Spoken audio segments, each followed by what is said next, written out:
अगर आप world map देखें तो शायद ही कोई दो कंट्रीज इतने ज्यादा जुड़वा नजर आए जैसे यमन और ओमान है। जजीरा अरब की सदर्न साइड पर मौजूद ये दोनों कंट्रीज न सिर्फ शेप और साइज में एक जैसे हैं बल्कि इनकी जियोग्राफीज और नेचुरल रिसोर्सेज भी ऑलमोस्ट सिमिलर हैं। दोनों ही कंट्रीज में ऑलमोस्ट एक जितने ही ऑयल और गैस के रिजर्व्स हैं और दोनों ही कंट्रीज दुनिया के दो बहुत ही इंपॉर्टेंट चोक पॉइंट्स के बिल्कुल ऊपर हैं। ओमान स्ट्रेट ऑफ हॉर्मुज के बिल्कुल एज पर है और पर्शियन गल्फ से आने वाला सारा तेल और गैस यहाँ गल्फ ऑफ ओमान से ही गुजरकर बाकी दुनिया को जाता है। इसी तरह यमन बाबल मंदेब स्ट्रेट के बिल्कुल साथ है। बाबल मंदेब ही वो पॉइंट है जहाँ से एशिया और यूरोप का 80% ट्रेड गुजरता है। ये यूरोप और एशिया को आपस में कनेक्ट करने का सबसे छोटा रूट है। तो ये दोनों कंट्रीज जियोपॉलिटिकली बहुत ही इंपॉर्टेंट लोकेशंस पर हैं। इसी तरह दोनों ही कंट्रीज में अरब्स रहते हैं जिनका कल्चर और जुबान ऑलमोस्ट सिमिलर है। दोनों ही कंट्रीज में सुन्नी मुस्लिम ज्यादा रहते हैं, गो के यमन में जैदी शिया भी हैं जिनके पास आजकल यमन का कंट्रोल है, मगर वो सुन्नी के मुकाबले में थोड़े हैं। इसी तरह ओमान में 45% लोग इबादी फिरके से हैं, जबकि बाकी 45% पॉपुलेशन सुन्नी है और सिर्फ 5% शिया मुस्लिम्स हैं। लेकिन एथनिकली ये दोनों कंट्रीज हैं अरब ही। लेकिन अगर हम इन दोनों कंट्रीज की इकोनॉमिक सिचुएशन को देखें तो जमीन आसमान का फर्क है। एक तरफ ओमान है जो मिडिल ईस्ट की डेवलप्ड तरीन इकोनॉमीज में से एक है, जहाँ ह्यूमन डेवलपमेंट इंडेक्स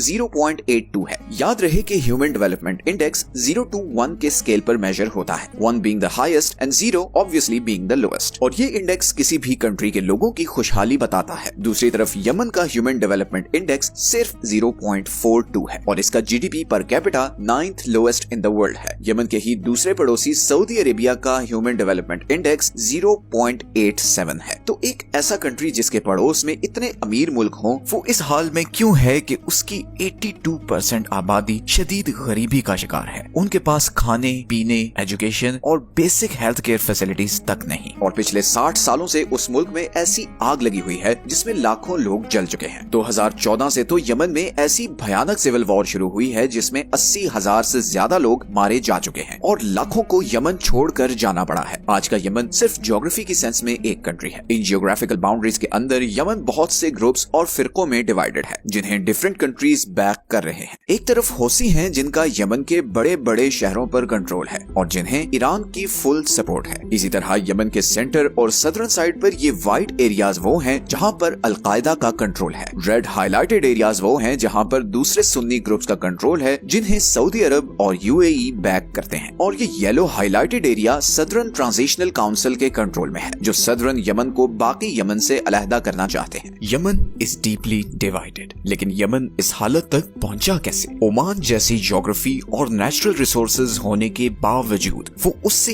इतना पीछे क्यों है? यमन और ओमान के इन डिफरेंसेस के पीछे इन दोनों कंट्रीज की हिस्ट्री, ज्योग्राफी और लीडरशिप का बहुत ही बड़ा हाथ है। सबसे पहले चलते हैं दोनों कंट्रीज की हिस्ट्री में। दोनों ही मुल्क 16th सेंचुरी में नॉन अरब पावर्स के कंट्रोल में थे। 1519 में ऑटोमन एम्पायर ने सारे नॉर्दर्न यमन पर कब्जा कर लिया और अगले 400 साल तक वर्ल्ड वॉर 1 के खात्मे तक यमन ऑटोमन एम्पायर के ही कंट्रोल में रहा। दूसरी तरफ ओमान पर पोर्चुगीज एम्पायर ने 1507 में कब्जा कर लिया और उसे अपनी कॉलोनी बना लिया। लेकिन पोर्चुगीज एम्पायर का ओमान पर यह कंट्रोल सिर्फ अगले 100 साल तक रहा क्योंकि लोकल ओमानियों ने इकट्ठे होकर पोर्चुगीज एम्पायर के खिलाफ स्ट्रगल की और उन्हें 1650 में यहाँ से भागने पर मजबूर कर दिया और उनसे मस्कत का कंट्रोल वापस ले लिया और यहीं से शुरुआत हुई ओमानी सल्तनत की। ओमानियों ने पोर्चुगीज का सी ट्रेड एक्सपीरियंस यूज करते हुए पूरे इंडियन ओशन में ट्रेड का जाल बिछा दिया। आज के ईरान से लेकर पाकिस्तान, इंडिया और ईस्टर्न अफ्रीका तक का सारा ट्रेड ओमानी सल्तनत के कंट्रोल में था। मस्कत से लेकर अफ्रीका में जंजीबार तक का सारा हिस्सा ओमानी एम्पायर का हिस्सा ही माना जाता था। फिर 1872 में ओमान और ब्रिटिश एम्पायर में प्रोटेक्टोरेट एग्रीमेंट हुआ जिसके मुताबिक ब्रिटिश एम्पायर ओमान को प्रोटेक्शन देगी और बदले में ओमान के रिसोर्सेज और जमीन में उसका हिस्सा होगा। ये एग्रीमेंट 1951 में जाकर खत्म हुआ और उसी साल ओमान ब्रिटिश कॉलोनियल कंट्रोल से आजाद हो गया। इसके बाद ओमान में जो सुल्तान आए वो बहुत ही अल्ट्रा कंजर्वेटिव थे, इतने ज्यादा कि उन्होंने ओमान में लिटरली सारी टेक्नोलॉजिकल डेवलपमेंट बैन कर दी। मतलब इस हद तक सख्ती की कि आप 15 मिनट से ज्यादा पब्लिक में बात नहीं कर सकते थे, सन ग्लासेस नहीं पहन सकते थे। यही वजह है कि लोगों में अनरेस्ट बढ़ने लगा और सुल्तान की पॉपुलैरिटी गिरने लगी। ये वो वक्त था जब अरब की ऑयल इंडस्ट्री बूम कर रही थी और सारा यूरोप इस तेल पर डिपेंडेंट था और ब्रिटिश नहीं चाहते थे कि कोई इंस्टेबिलिटी हो और ओमान जैसा कंट्री जो इतनी जियोपॉलिटिकली इंपॉर्टेंट जगह पर है वो उनके हाथ से निकल जाए। इसीलिए ब्रिटिश ने 1970 में सुल्तान के बेटे काबूस बिन सैद को अपने ही बाप के खिलाफ कू के लिए उकसाया और 23 जुलाई 1970 को सुल्तान के ही बेटे ने उसकी हुकूमत का तख्ता उलट दिया। लेकिन ओमान के लिए ये कू बहुत ही खुशकिस्मत साबित होने वाला था। सुल्तान काबूस एक इंतहाई जबरदस्त एडमिनिस्ट्रेटर थे। गो के सुल्तान काबूस डेमोक्रेटिक नहीं थे, मगर अपने लोगों के लिए वो किसी मसीहा से कम नहीं थे। उन्होंने अगले चंद सालों में ओमान और ओमानी सोसाइटी को बिल्कुल रेवोल्यूशनाइज कर दिया। 1970 में जब वो सुल्तान बने तो पूरे ओमान में सिर्फ 3 स्कूल, 19 हॉस्पिटल्स और सिर्फ 10 किलोमीटर की पक्की सड़क थी। अगले सिर्फ 15 सालों में सुल्तान काबूस ने ओमान का नक्शा बदल दिया। 1985 तक ओमान में 500 स्कूल, 100 हॉस्पिटल्स और 3000 किलोमीटर तक की पक्की सड़कें बन चुकी थी। इसके साथ ही सुल्तान काबूस ने ओमान में गुलामी पर पाबंदी लगा दी। औरतों को वोटिंग राइट्स दिए ताकि वो मजलिस शूरा और म्युनिसिपल काउंसिल के मेंबर्स चुन सकें। सुल्तान काबूस ने ऑयल से आने वाला लिटरली सारा पैसा अपने लोगों की खुशहाली के लिए खर्चना शुरू कर दिया। सुल्तान काबूस ने ओमानाइजेशन की भी एक पॉलिसी इंट्रोड्यूस करवाई, जिसके मुताबिक ओमान में तेल और गैस निकालने के लिए आने वाली फॉरेन कंपनीज पर लाजिम था कि वो लोकल ओमानी वर्कर्स को रखेंगे और उन्हें ट्रेन करेंगे, ताकि आहिस्ता आहिस्ता ओमानी वर्कर्स इतने ट्रेन हो जाएं कि ओमान की फॉरेन लेबर और कंपनीज पर से डिपेंडेंस खत्म होती जाए। ओमानियों का स्टैंडर्ड ऑफ लिविंग ऊपर जाने लगा। और सिर्फ यही नहीं, सुल्तान ने महसूस किया कि बहुत जल्द दुनिया ऑयल के ऑल्टरनेटिव ढूंढ लेगी और ओमान के पास इसका ऑल्टरनेटिव होना चाहिए। इसी के हल के लिए ओमान ने टूरिज्म को भी प्रमोट करना शुरू किया। सिर्फ 2023 में ओमान में 40 लाख के करीब टूरिस्ट आए और उन्होंने बिलियंस ऑफ डॉलर्स की इकोनॉमिक एक्टिविटी जनरेट की। इसके अलावा ओमान में भरपूर रिलीजियस फ्रीडम दिया गया, चाहे कोई शिया हो, सुन्नी हो या इबादी हो, हर एक को मुकम्मल आजादी है। इसी रिलीजियस टॉलरेंस की वजह से ओमान इंटरनेशनल पॉलिटिक्स में भी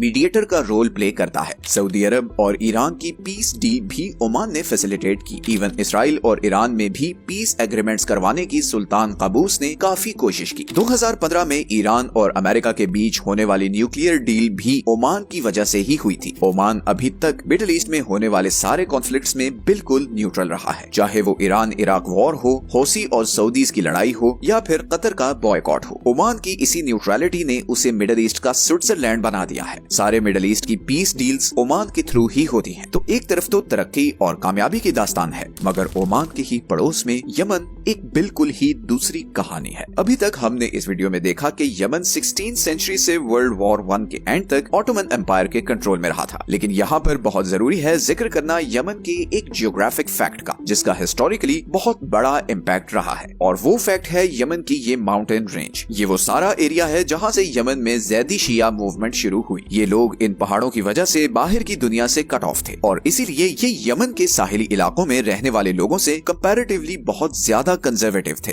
ये बिल्कुल ऐसा ही है जैसे सऊदी अरब की कोस्टल पट्टी वाले सारे एरियाज जैसे कि मक्का, मदीना और जद्दा में रहने वाले लोग इंटीरियर सऊदी अरेबिया जैसे कि रियाद जैसे शहरों में रहने वाले लोगों से ज्यादा खुले जहन के थे, क्योंकि कोस्टल एरियाज ट्रेड रूट से कनेक्टेड होते हैं और इसीलिए यहाँ पर रहने वालों का बाकी दुनिया से इंटरेक्शन रहता है। और जब इंटरेक्शन होता है तो जाहिर है उनका एक्सपोजर, उनकी टॉलरेंस बाकी लोगों की बनिस्बत ज्यादा होती है। ऐसा ही सिनेरियो कुछ यमन का भी था। ये ज़ैदी शिया 400 साल तक ऑटोमन एम्पायर के खिलाफ लड़ते रहे थे और जब 1918 में वर्ल्ड वॉर 1 के बाद ऑटोमन एम्पायर खत्म हुई तो इस पावर वैक्यूम में इन्हें मौका मिला और इस ग्रुप ने सारे नॉर्दर्न यमन पर कब्जा करके यहाँ पर अपना कंट्रोल कायम कर लिया, जिसे मुतवक्किलाइट किंगडम के नाम से जाना जाता था। यही ग्रुप आगे चलकर वो होसी मूवमेंट बना जिसे आज हम बहुत अच्छे से जानते हैं। तो वर्ल्ड वॉर 1 के बाद सिचुएशन ये थी कि नॉर्दर्न यमन में इस ज़ैदी ग्रुप का कंट्रोल था, जबकि सदर्न यमन ब्रिटिशर्स के कंट्रोल में था। ज़ैदी शियाज को इमाम याह्या लीड कर रहा था, जिसे एक बहुत ही सख्त और इनटॉलरेंट बादशाह माना जाता था। हिस्टोरिकली ये पता चलता है कि इमाम याह्या दूसरे रिलीजियस ग्रुप्स जैसे कि सुन्नी, क्रिश्चियंस या जूस के मामले में काफी सख्त थे, जिसकी वजह से नॉर्दर्न यमन में रहने वालों में इमाम के खिलाफ बहुत शदीद गुस्सा था। अब यहाँ पर एक बहुत ही इंटरेस्टिंग पॉइंट आने वाला है जिससे आपको पता चलेगा कि ये रिलीजन और देश कार्ड सिर्फ आवाम को बहकाने के लिए यूज होता है। ऊपर के लेवल पर एलिट्स के लिए असल चीज उनका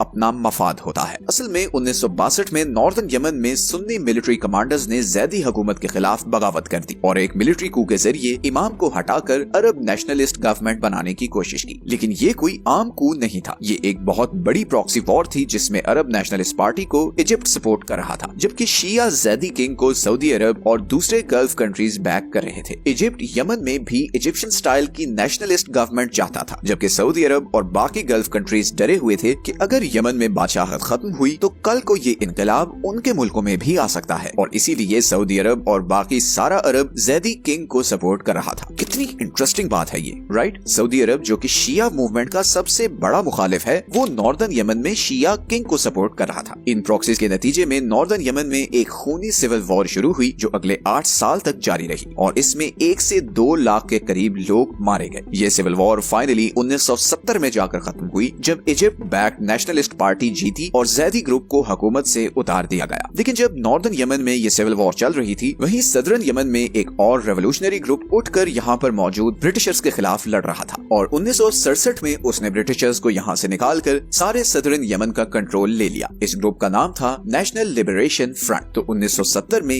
यमन 2 हिस्सों में बंट चुका था। नॉर्थ में इजिप्ट बैक्ड अरब नेशनलिस्ट्स का कंट्रोल था, जबकि साउथ में एक रेवोल्यूशनरी कम्युनिस्ट आइडियोलॉजी से इंस्पायर्ड ग्रुप का कंट्रोल था, जिन्हें नॉर्दर्न यमन से आजादी चाहिए थी। यही वो टाइम था जब यमन में एक नई प्रॉक्सी वॉर शुरू हुई। अमेरिका ने नॉर्दर्न यमन की अरब नेशनलिस्ट गवर्नमेंट को बैक करना शुरू किया, जबकि सोवियत यूनियन ने सदर्न यमन के कम्युनिस्ट ग्रुप को सपोर्ट करना शुरू किया, क्योंकि ये शायद पूरे मिडिल ईस्ट में वो अकेला कंट्री था जहां पर कम्युनिज्म की सपोर्ट थी। दूसरी तरफ सारी अरब किंगडम्स थी जो जैदी किंग के हारने पर बहुत परेशान थे, मगर उससे भी ज्यादा परेशान वो सदर्न यमन के कम्युनिस्ट ग्रुप से थे, क्योंकि कम्युनिस्ट आइडियोलॉजी तो वैसे ही बादशाहत के बहुत खिलाफ थी। इसीलिए सारे अरब किंगडम्स ने ना चाहते हुए भी नॉर्दर्न यमन को सपोर्ट करना शुरू किया। नॉर्थ और साउथ यमन में अगले 8 साल मुसलसल कशमकश रही और फिर फाइनली 1979 में अरब लीग की रिक्वेस्ट पर दोनों तरफ के लीडर्स ने पीस एग्रीमेंट किया और यमन को इकट्ठा करने का ऐलान किया। लेकिन ये सब होने में 10 साल लग गए और फाइनली 1990 में नॉर्थ और साउथ यमन इकट्ठे हुए और वर्ल्ड मैप पर रिपब्लिक ऑफ यमन वजूद में आया और Ali Abdullah Solih Republic of Yemen के पहले प्रेसिडेंट बने। अब्दुल्ला सोलेह 1990 से 2012 तक यमन के प्रेसिडेंट रहे और वो न सिर्फ यमन बल्कि पूरे अरब की हिस्ट्री के सबसे करप्ट तरीन प्रेसिडेंट साबित हुए। 2012 की यूएन की रिपोर्ट के मुताबिक सोलेह ने अपनी 22 साल हुकूमत में हर साल यमन की ऑयल सब्सिडी प्रोग्राम से $2 बिलियन की चोरी की और उनसे अपनी फैमिली के लिए वेस्टर्न कंट्रीज में एसेट्स बनाए। एक तरफ जहां सुल्तान काबूस ओमान के तेल का सारा पैसा अपनी आवाम पर लुटा रहा था, वहीं दूसरी तरफ यमन में अब्दुल्ला सोलेह दोनों हाथों से यमनी आवाम का पैसा लूट रहा था। और सिर्फ करप्शन ही नहीं, सोलेह ने और भी बहुत सी गलतियां की। सबसे पहले तो जब सद्दाम हुसैन ने कुवैत पर हमला किया तो सोलेह ने सद्दाम को पॉलिटिकली सपोर्ट किया, हालांकि वो जानता था कि सऊदी अरब और दूसरे अरब कंट्रीज सद्दाम के खिलाफ हैं। सऊदी अरब को सोलेह की इस हरकत पर इतना गुस्सा था कि जब इराक ये जंग हारा तो सऊदी अरब ने यमन को दी जाने वाली बिलियंस ऑफ डॉलर्स की एड बंद कर दी। और सिर्फ यही नहीं, बल्कि सऊदी अरब में काम करने वाले 8 लाख यमनी वर्कर्स को भी वापस यमन डिपोर्ट कर दिया। इन दोनों एक्शन से यमनी इकोनॉमी को बहुत बड़ा शॉक लगा। अभी यमन इस इकोनॉमिक शॉक से रिकवर कर ही रहा था कि 1994 में सदर्न यमन ने सोलेह की हुकूमत के खिलाफ बगावत कर दी। सोलेह ने इन बागियों से लड़ने के लिए अलकायदा को यमन में स्पेस दी, लेकिन इस एक्शन का नतीजा अगले आने वाले कई सालों तक यमन को भुगतना पड़ा। यमन में अब डिफरेंट ग्रुप्स आपस में लड़ रहे थे। साउथ में कम्युनिस्ट थे, सेंटर में अलकायदा थी, जबकि नॉर्थ में अरब नेशनल्स और जैदी शिया थे। यमन अब एक टाइम बॉम्ब था जो किसी भी वक्त फट सकता था और ऐसा ही हुआ। सोलेह की गवर्नमेंट के खिलाफ लोगों में नफरत बढ़ती गई और लोगों में जो लावा पक रहा था वो 2011 में अरब स्प्रिंग्स के साथ ही यमन में भी फट पड़ा। इस खूनी मूवमेंट ने अब्दुल्ला सोलेह की गवर्नमेंट उल्टा दी। सब ग्रुप्स अब यमन का कंट्रोल लेने के लिए लड़ रहे थे। नॉर्दर्न साइड पर जैदी शिया अब ईरान की बैकिंग के साथ बहुत पावरफुल हो चुके थे और उनका नया नाम था होसी। होसी एक तरफ सोलेह की गवर्नमेंट, एक तरफ अलकायदा और दूसरी तरफ साउथ के सुन्नी ग्रुप्स के साथ लड़ रहे थे। इस लड़ाई का क्लाइमैक्स हुआ 2014 में जब होसियों ने सोलेह के सपोर्टर्स को शिकस्त देते हुए यमन के कैपिटल सना पर कब्जा कर लिया और यमन की गवर्नमेंट का भी कंट्रोल ले लिया। और यहीं से फिर यमन में वो खूनी सिविल वॉर शुरू हुई जो आज की डेट तक चल रही है। आज यमन वर्ल्ड पावर्स का बैटल ग्राउंड बन चुका है। ईरान, सऊदी अरब, अमेरिका, रशिया सब अपने अपने फायदे के लिए अपनी पसंद के ग्रुप्स को सपोर्ट कर रहे हैं, मगर इन प्रॉक्सीज की सजा यमन के आम लोगों को मिल रही है। आज हाल ये है कि 20% यमनी लोगों को 2 वक्त का खाना नहीं मिलता। लाखों लोग बेघर हो चुके हैं, लाखों नौजवानों का कोई फ्यूचर नहीं है और हर गुजरते वक्त के साथ यमन इन प्रॉक्सी मुल्कों की डर्टी पॉलिटिक्स का होम ग्राउंड बनता जा रहा है। इसीलिए मैं अपनी वीडियोस में बार बार लीडरशिप का जिक्र करता हूँ। जिस खुशकिस्मत मुल्क को अच्छी लीडरशिप नसीब हो जाए उसकी तकदीर बदल जाती है। सिंगापुर, चाइना, सऊदी अरब, यूएई और ओमान इसकी बहुत बड़ी एग्जाम्पल्स हैं। यमन आज जिस जगह पहुँच चुका है वहाँ से बेहतरी बहुत मुश्किल नजर आती है। है और अभी इसराइल ईरान की इस लड़ाई की तपिश यमन भी पहुंचने वाली है और लग ऐसा ही रहा है कि यमन बहुत जल्द एक और बड़ी वॉर में शामिल होने जा रहा है। इस टॉपिक पर हमने कुछ दिन पहले ही ये वीडियो बनाई और इसका लिंक भी वीडियो के एंड में आपको मिल जाएगा। मिलते हैं नेक्स्ट वीडियो में, तब तक के लिए अपना ख्याल रखें। अल्लाह हाफिज।